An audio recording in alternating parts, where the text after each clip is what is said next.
Hidup Jokowi! Selamat sore teman-teman, saya saat ini berada di dalam kereta api menuju Jember. Besok Gerakan Berani Nusantara diundang untuk menghadiri penerimaan pelajar dari Papua yang mendapatkan beasiswa hasil kerjasama antara Gibran, Gerakan Berani Nusantara dengan yayasan swasta. Sehingga kami bisa memberikan beasiswa kepada anak-anak dari seluruh Nusantara untuk bisa memperoleh pendidikan yang layak di SMK Keperawatan Jember. Tadi pagi jam 10 kami berkunjung ke kediaman Bapak Joko Widodo untuk memberikan undangan pelantikan DPD Gibran seluruh Indonesia di awal bulan 2026. Alhamdulillah beliau bersedia datang ke acara tersebut sehingga ini akan menambah semangat kami sebagai relawan beliau untuk terus setia menjadi garda terdepan dalam membela kebenaran, melawan hoax, fitnah kebencian yang disebarkan oleh kubu sebelah. Ada nasihat yang diberikan Bapak Jokowi kepada kami bahwa kami harus menjadi garda terdepan yang membela kebenaran, meluruskan berita-berita bohong dengan cara-cara yang santun. Jika selama ini saya menggunakan kata spiritualitil, tentunya ini tidak menjadi masalah ya, karena memang kata spiritualitil adalah kata yang diciptakan oleh Tifa ya, dalam sebuah narasi yang dia ucapkan di depan media televisi mainstream.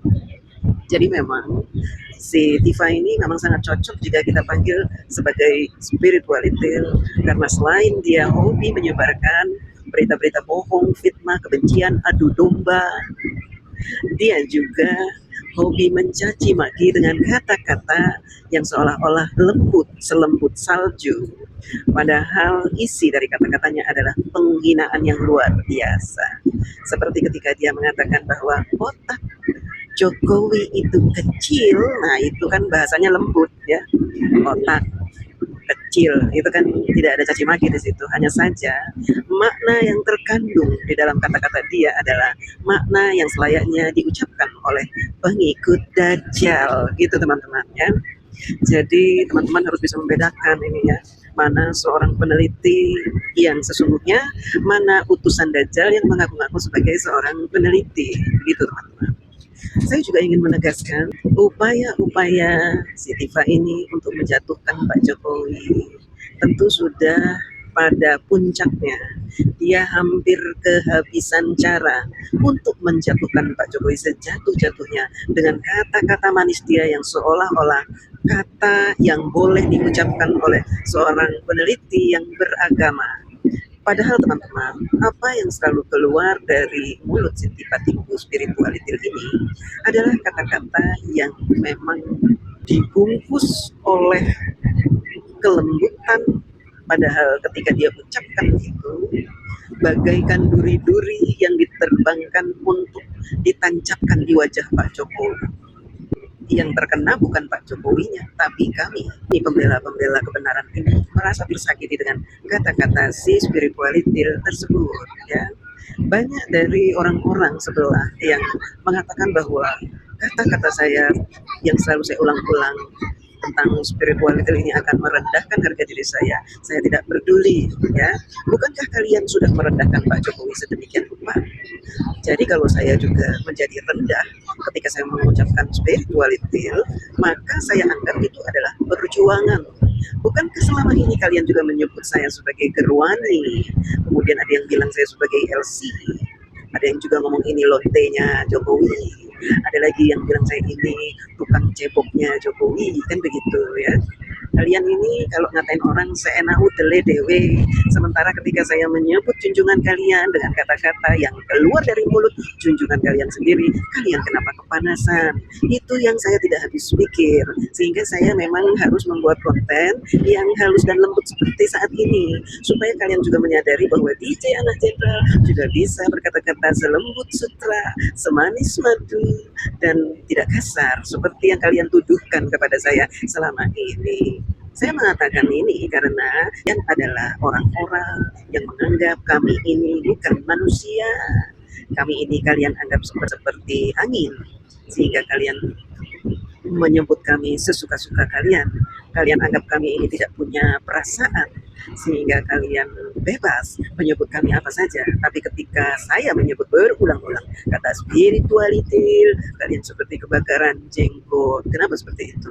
Ya, padahal spiritualitil sendiri juga sudah menyadari bahwa sebutan spiritualitil itu keluar karena mulut dia sendiri. Begitu ya, teman-teman.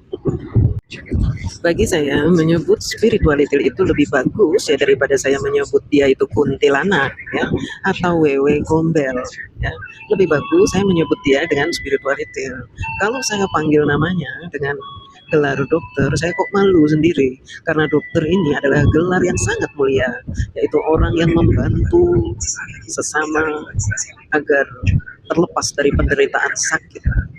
Jadi kalau si spiritualitil ini gelar dokternya dia gunakan untuk menghina orang, menghina kuburan, menghina ahli kubur, menghina seorang presiden yang sudah berjasa bagi negeri ini, bahkan menghina pembela-pembela Pak Jokowi dengan sebutan termul.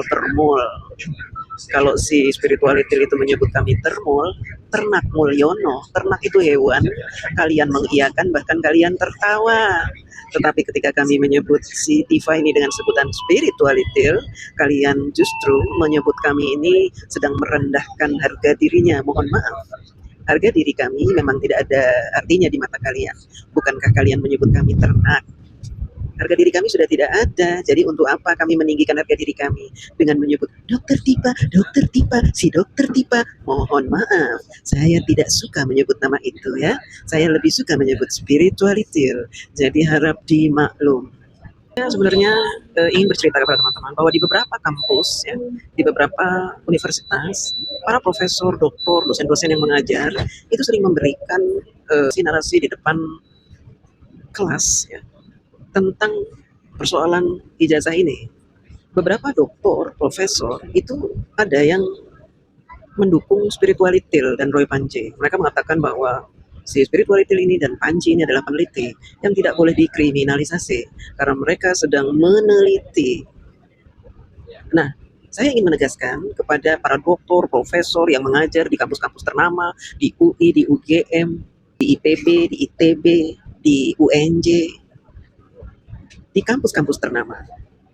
Tolong kalian jangan cuci otak mahasiswa dengan kata-kata yang menyesatkan. Sebagai seorang profesor doktor, kalian harus bisa membedakan antara mengkritisi dengan memfitnah.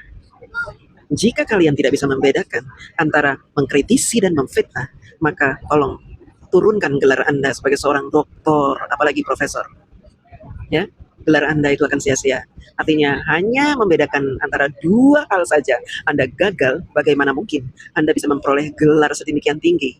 Doktor, profesor, dari mana Anda memperoleh gelar itu kalau untuk dua hal prinsip ini Anda tidak bisa membedakannya? Saya bukan profesor, saya bukan doktor. Saya adalah akar rumput yang memperhatikan kondisi perpolitikan tanah air sejak tahun 2007 sampai sekarang. Dan saya melihat bahwa orang-orang bertitel panjang sekali titelnya yang sudah menghabiskan waktunya puluhan tahun untuk meraih gelar titel itu, tetapi mereka gagal menerapkan titel itu, bahkan menjadi provokator yang sangat aktif untuk membela tukang-tukang fitnah, tukang-tukang adu domba, membela orang-orang yang mengajarkan keburukan bagi anak-anak bangsa. Kalian sebagai orang yang bertitel tinggi, diberi kepercayaan untuk memberikan pengajaran-pengajaran kepada mahasiswa di kampus-kampus, seharusnya kalian bisa mencetak generasi-generasi unggulan yang punya adab dan etika sebagai orang timur. Tetapi justru kalian mencetak generasi-generasi, mencekoki mereka dengan narasi-narasi yang menyesatkan. Kalian sebut si spiritualitil dan Roy Panci sebagai seorang peneliti yang mengkritisi. Dari mana kalian memperoleh kesimpulan seperti itu? Apakah kalian ini memang sengaja membudekkan diri, membutakan mata, sehingga kalian menyangkal kebenaran-kebenaran? Kalian mendukung fitnah-fitnah untuk menjatuhkan seorang Joko Widodo yang sudah banyak berjasa tidak hanya untuk negara kita tercinta ini, tapi juga untuk dunia. Pak Jokowi terkenal di dunia. Ilmu Pak Jokowi, kecerdasan Pak Jokowi, kehebatan Pak Jokowi dalam mengelola Indonesia diakui oleh dunia sampai-sampai Bloomberg menjadikan beliau sebagai penasehat. Suka tidak suka, kalian harus menerima itu. Kenapa sampai Bloomberg mengangkat Bapak Joko Widodo yang kalian anggap tidak pernah kuliah itu, bahkan tidak pernah sekolah, hingga memperoleh gelar penasehat Bloomberg dan diundang oleh Bloomberg untuk menjadi penasehat di setiap kegiatan-kegiatan internasional. Harusnya kalian menggunakan otak kalian, wahai profesor doktor. Apakah jika sebuah lembaga sudah menyatakan bahwa Bapak Jokowi sekolah di situ, kuliah di situ, punya ijazah keluaran situ, dan sudah mengakui bahwa beliau adalah lulusan situ, tetapi kalian sebagai seorang profesor dan doktor tetap saja menganggap bahwa tipu spiritualitil dan Roy Panji itu punya hak untuk meneliti dan mengatakan bahwa ijazah Pak Jokowi palsu. Untuk hal yang remeh-temeh saja Anda tidak bisa menganalisa dengan baik dari mana Anda memperoleh gelar S3 dan profesor itu. Saya jadi bertanya-tanya terhadap para pembenci yang ngakunya pintar padahal tolol. Terima kasih.